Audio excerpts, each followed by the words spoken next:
Saying Nepal's youth certainly have become increasingly very vocal about political issues these days. But there's also a sense of disillusionment with the political system when we talk about the youths, right? So what can be done to re-engage the youth and ensure that they feel the sense of ownership over Nepal's democratic future? If I may begin with you, and then I'll... Well, we have to demonstrate. We have to demonstrate development. We have to demonstrate good governance. And we have to tell by our action that democracy delivers to youth, to women, to marginalized, and to everybody, because that's the best stuff in so far as we have seen in the world. So there is no alternative to this. The only alternative is to strengthen the existing system. The concern of the youth that they have been disillusioned, they are raising voices. They should not forget that this opportunity has also been created by the democratic system that was created with the sacrifice of so many people in the past. So this is not a free gift to anybody. So they should really internalize the whole process, and they should be leading the process now, the political process. If something went wrong with the elder generation, they should come up and take over the older generation and drive the whole development process, the political process. But you cannot simply be disappointed and run away from the opportunity that is bestowed upon you.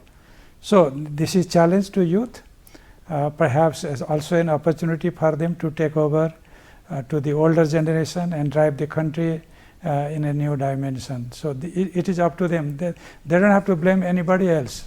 Right, Dr. Rijal. Yes, there are challenges, but I mean, let's also have sense of proportion. I'm trying to say that so many times. One more time I would do that. 60 years back when I was a child, I could not go to his district from my district headquarters. We are adjoining districts. I could only go on foot, otherwise I had to go to India to travel to his district. That's precisely how I reached Badrapur for the first time in my life. From there to where we are today, that's a sea change. But at the same time, level of frustration. Yes, if we say there's no frustration, if we say we should not be engaging with the youth, then we basically are saying that there is absolutely no rationale for NC and UML to come together and form a government. So the largest, biggest order of the thing today is political parties, if they are political parties, if we are political parties, we should be starting meaningful conversation at the grassroots level with youth of this country. They're impatient. They certainly deserve better.